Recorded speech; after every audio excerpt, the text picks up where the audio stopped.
This is Taking Stock on Bloomberg. I'm Pim Fox. Now, it looks like America is starting to have some fun again. After posting its worst performance in 40 years, the toy industry is beginning to recover. So is it time to consider adding toy companies and retailers to the investors' wish list for this holiday season? All puns intended.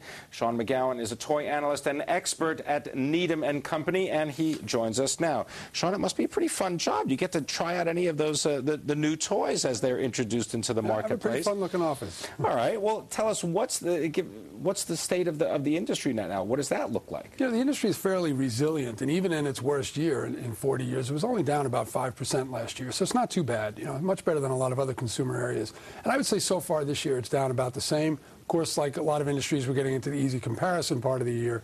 So I would expect it to be maybe flat to slightly down, which is about how the traditional toy industry does even in a good year. Really? Does it flat to slightly down even in a good year, I guess without a big blockbuster toy of some kind? Well, the big culprit there is kids are broadening the horizons of things that they're interested in. They're interested in a lot of electronics and music and, of course, video games. So if you look at consumer spending on fun things for kids, that's certainly not going down. But the traditional, narrowly defined toys are under siege from a lot of other product categories. All right, let's talk about some of the big players in the toy industry. Let's start with talking about Mattel. What's the story going on with Mattel? In fact, I learned that Barbie is now going to be an animated feature. It's now going to have its own movie. Is that the kind of, when you say broadening out of children's interests, it doesn't just involve the toy, it's everything. Right. It's the movie, it's the video game. Lifestyle, yeah, exactly. Really, it's clothing, yeah. And Barbie's probably the best example of how broad a lifestyle thing a toy can be. So it's not just a doll, it's clothing, it's accessories, it's music, soon to be videos, and there's a new DVD every year for Barbie. And Barbie's had a pretty tough go over the last 10 years or so, sliding from its record levels of around 2000 down to, it's down over 50% in the U.S. I think it's stabilized. Part of that was a competitive issue. Part of that was sort of missing the ball of what it is that kids were interested in doing. But it looks like this year it's stabilized. It happens to be her 50th anniversary. That's a big number.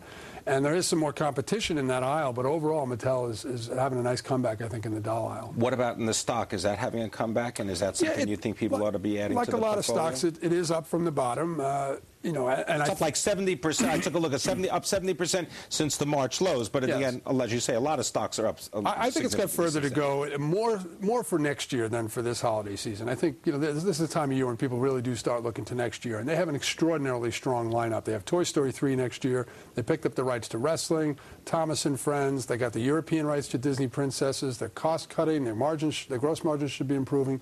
So there's a lot of good things to look forward to in 2010 for Mattel. All right, that's Mattel 2010. What about Hasbro, the other big game company? What, G.I. Joe? That's a big one for them. And Transformers, even bigger, actually far bigger. So they're having a pretty good year on the strength of those two movie-related toys. They're also benefiting from the sort of back-to-basics, value-oriented interest in board games. You were just telling me before we came on, right, this big promotion that's going on at Walmart with board games. People staying home and doing things more with their families. Most of these games retail for under $20. A lot of them retail for under $10. So it is a pretty good value, at holiday time.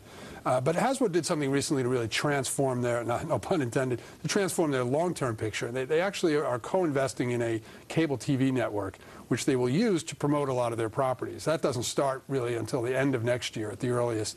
But it really allows you, in fact, forces you to look beyond the next movie cycle. Hasbro's done very well with these animated properties and live-action properties that promote their toys. But, longer term, they're going to have this cable network that'll do it. All right, we're going to continue the conversation. We've got more with Sean McGowan, expert in the toy industry at Needham and Company. We're going to find out which toy maker stocks will go into the holiday season the strongest. We're going to talk about the video game industry. You might be surprised. There are some video games you haven't even heard of.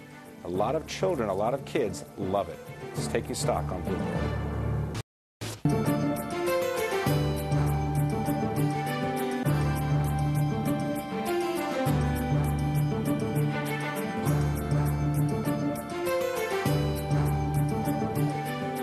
This is Taking Stock on Bloomberg. I'm Pim Fox. I'm speaking with Sean McGowan. He is the toy analyst and expert at Needham and Company. Sean, let's talk, if we can, about video games right now, because as you mentioned, it is no longer just board games or, simple toys. Everything's got to have an extension. In fact, some of it is all about the extension. Talk about the video game business. What's the state of play there? Well, one point I would want to make starting off is that video games have been around now for a whole generation. And a lot of the growth in video games is really coming from consumers who probably would not otherwise be buying toys. You know, I'd like to think that Grand Theft Auto sales are not coming from Barbie. So I wouldn't really say the video game is sucking money out of the traditional toy business. But, you know, even among 5- and 10-year-olds, there are a lot of... so it becomes a complementary purchase because you've got to have the video games as well as everything else. Yeah, and it is something that does distract some of the younger players. But, you know, 25, 40, 50-year-olds, you know, part of the success of Nintendo's Wii is grandparents, you know, able to play bowling games or shuffleboard games, if you will. So it's a major industry in and of itself. It's bigger than the movie business, but it's had a very rough go so far this year. Partly the economy, you know, consumers are a little bit more sensitive. I think a lot of consumers were anticipating price cuts for hardware, which came toward the end of the summer, so they were delaying purchases of new hardware. And last year's title releases were unusually skewed to the early part of the year, like Grand Theft Auto and the Wii Fit and Mario Kart. So your comparisons through the month of August were horrible. So not great for anybody investing in these companies. I think a lot of that was known, but it was a little worse than expected. So, yeah, these stocks have underperformed. I think that the going is going to be a lot better between now and the holiday season. You know, next year is not going to be a boom year of up 30%, but it should be a better year and a smoother year than 2009. But we've got, I think September will be up industry-wide. We've got some good titles that are already out and a lot of good ones that are still coming. Who wins as a result of this? Is it Electronic Arts? Is it some of the smaller players? I mean, is it Activision Blizzard or even Majesco? We want to talk about that. You know, your Activisions and Electronic Arts are always going to get a big chunk of the business. They're just gigantic. I think Activision's got, you know, Call of Duty is probably going to be one of the best-selling games. Electronic Arts' Madden got off to a little bit of a soft start. We'll see if that picks up with hardware sales. But the neutral play is GameStop, the retailer. You know, they win no matter who else wins. Because you've got to buy it somewhere. And it's very cheap. You know, they've got a lot of cash. It's a very low PE stock at this point. I think it gets back into the high 30s over the course of the next 12 months. And then, you know, the way to really get growth is to buy the very small companies. The smallest, I think, by far, of the public video game companies is Majesco. And it's got a couple of quirky titles. It hit the cover off the ball with something called Cooking Mama, which is a cooking, not really a realistic simulator. It's a game. They've got A Boy and His Blob, which is a retro game from the 80s that's being re-released. They picked up the rights to Tetris, you know, just when you thought it was when you thought you were never going to have to play that game again. It's now been repositioned. It's back. Just talk a little bit about GameStop, because, you know, whenever we talk about the company, we mention the fact that it not only has the new games, but it has this very important used game business. Is that important? It's and very how's that doing? It's about a quarter of their sales. More importantly, it's almost half of their gross profit. And it's growing. It's growing when the rest of the business isn't growing much right now.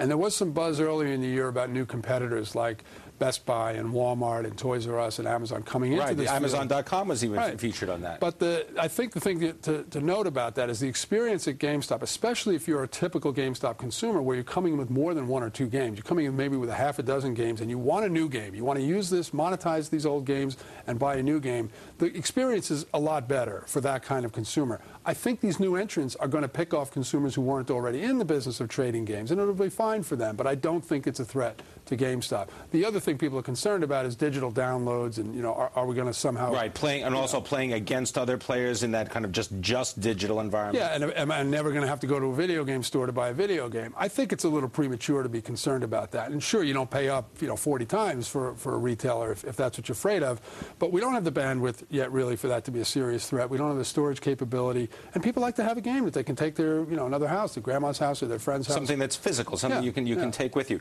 All right, let's talk then about Majesco, because this, as you say, this is one of the smaller game companies picking up a lot of these maybe legacy titles. And then what are they able to do that gets people excited about it?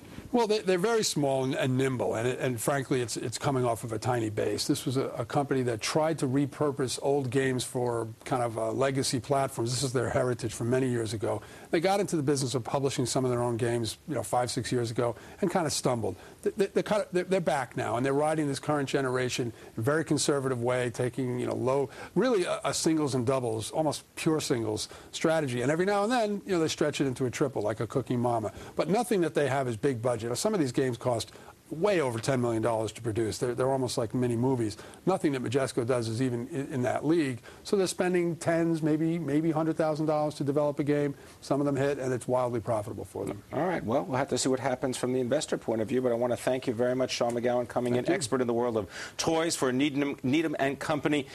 As I say, your office must be full of toys. We'll have to come and visit sometime. People come shopping.